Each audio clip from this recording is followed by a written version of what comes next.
चलिए देखिए, सुनिए ध्यान से। कभी कभी हम इसे चाहते तो छोड़ देते, आप लोगों को नहीं पता, पर ये भी नहीं कहते सर वो कहीं नहीं पढ़ाया।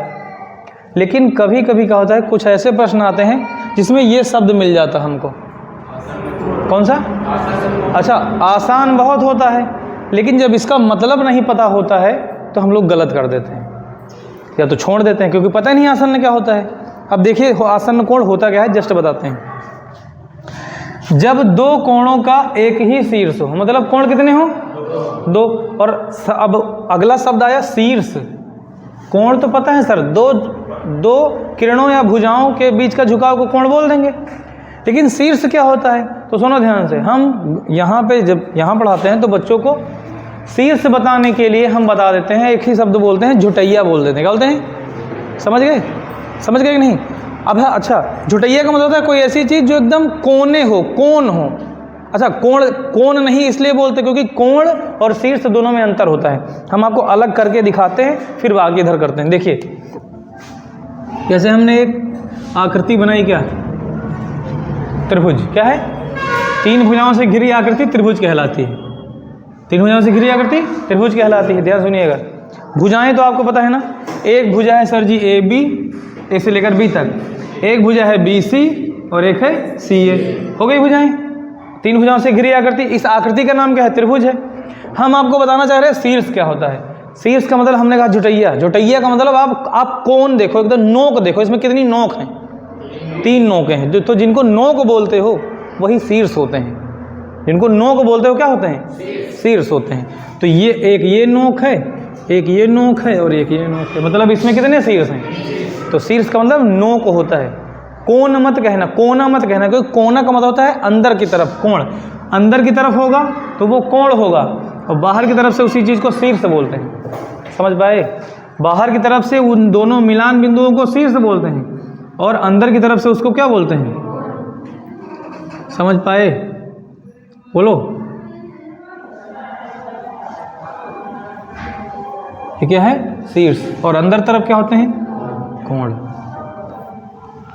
बोलो, देखो ना, इसके और इसके बीच का झुकाव कोण कहलाएगा। इस भुजा और इस भुजा के बीच के झुकाव क्या कहलाएगा? कोण कहलाएगा। इनके और इनके बीच का झुकाव कोण कहलाएगा। शीर्ष में समझ गए नहीं? शीर्ष का मतलब अपनी भाषा में, गणित में नहीं लिखा है कहीं, अपनी भाषा में नोक होता है। क्या होता है? नोक। और वैसे भी अगर शीर्ष का हिंदी करें तो चोटी ही होता है। तो चोटी मतलब इसमें कितनी चोटियाँ हैं?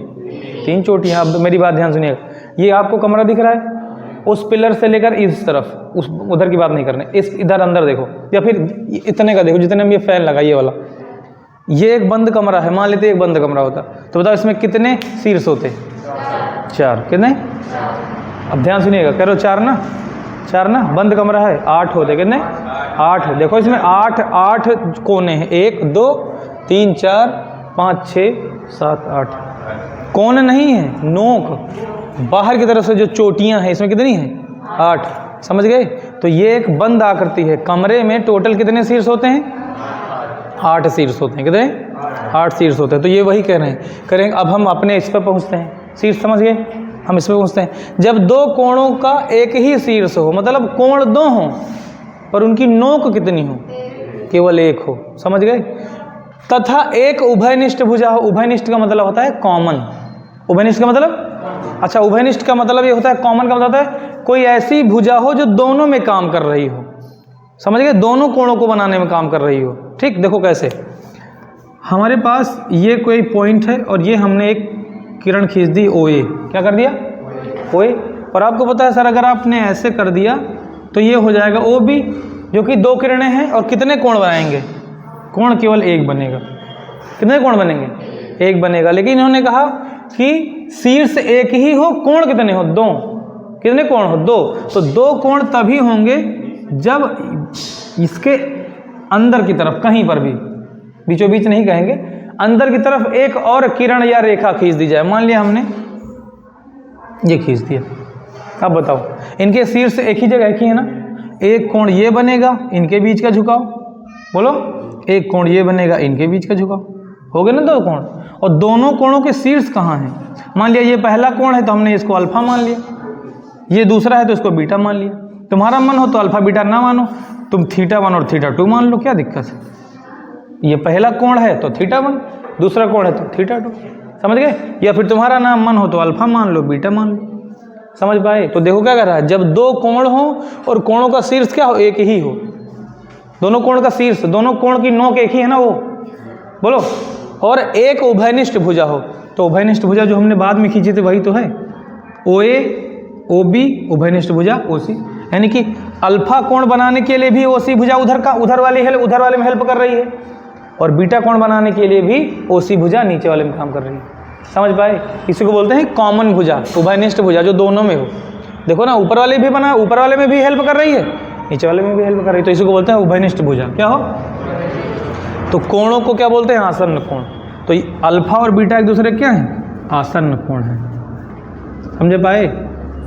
अल्फा और बीटा क्या है, आसन्न कोण, मतलब एक दूसरे से लगे हुए, एडजेसेंट, एक दूसरे से चिपके हुए, एक ये उसी के जस्ट बगल में। इधर सुनो, हम आपसे कहें इधर, ये वाली छत और ये वाली दीवार दोनों एक दूसरे के आसन्न है, सही है गलत है, सही है, क्योंकि देखो ये यहाँ पे आके खत्म होती है, अगली वाली यहाँ शुरू हो जाती है, तो जो एंगल यहाँ पे एंगल खत्म होता है, अगला एंगल यहाँ शुरू होता है, दोनों अगल बगल के एंगल। अब बताओ, तुम्हारा घर, तुम्हारे घर के पड़ोसी का घर एक दूसरे के आसन्न है कि नहीं, बोलो ना, वो आसन्न घर हैं। आसन्न घर मतलब पड़ोसी हैं। तो देखो पड़ोसी वाली, एक दीवाली है एक दीवाली है, तो अपनी भाषा में इसको पड़ोसी कह सकते हैं। आसन्न मतलब एक दूसरे से लगे हुए, एडजेसेंट, एड मतलब एडजेसेंट मतलब जुड़े हुए, समझ गए।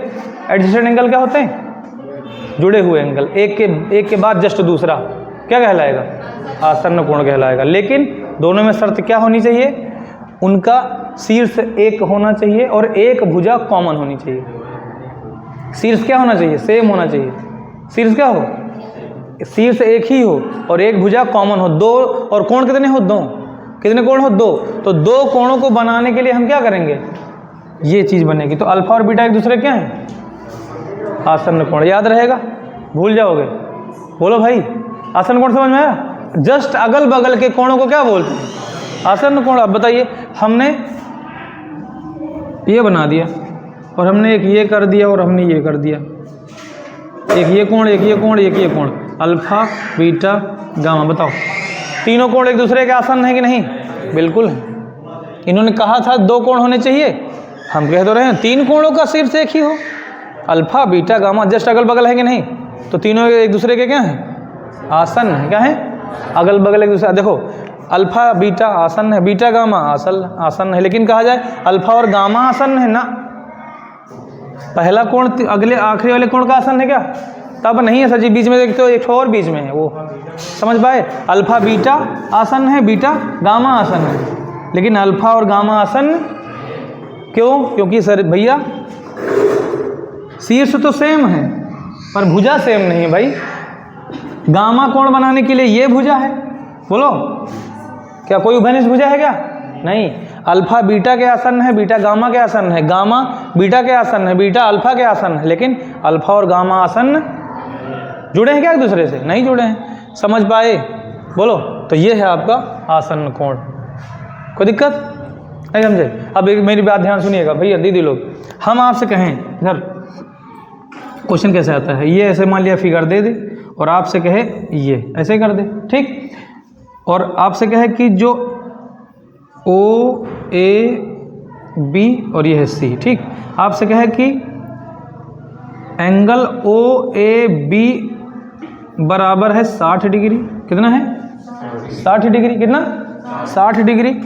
और एंगल C O B कितना, C O B बराबर है 20 डिग्री, बोलो। और पता क्या पूछेगा, कहेगा एंगल यानी कोण C O B का आसन्न कोण बताओ। आसन्न कोण कितने डिग्री होगा, 4 ऑप्शन होंगे, बोलो। किसका बताना है, C O B का। C O B का आसन्न बताना, तो C O B ये है ना, C O B ये कितना है 20 डिग्री, पूरा कितना है, पूरा 60 डिग्री। अब 20 डिग्री खर्च हो गया, कितना बचा, तो बताओ एंगल C O B का आसन्न कोण क्या होगा, 40 डिग्री। ऐसे पूछता है प्रश्न, नहीं समझ पाए। अब हमको पता है आसन्न क्या होता है तो बता लेंगे, आसन्न नहीं पता होगा तो जानते हुए भी आसान सवालों को छोड़ के चले आएंगे। इसलिए हमने बता दिया आसन्न कोण क्या होते हैं, एक दूसरे से लगे हुए कोणों को आसन्न कोण बोलते हैं, समझ गए। और अल्फा और गामा एक दूसरे से लगे हैं क्या, नहीं बता पाओगे फिर, समझ पाए। अल्फा और गामा एक दूसरे से नहीं लगे तो आसन्न कोण नहीं है, बना लो। फिर अगला वाला कर देते।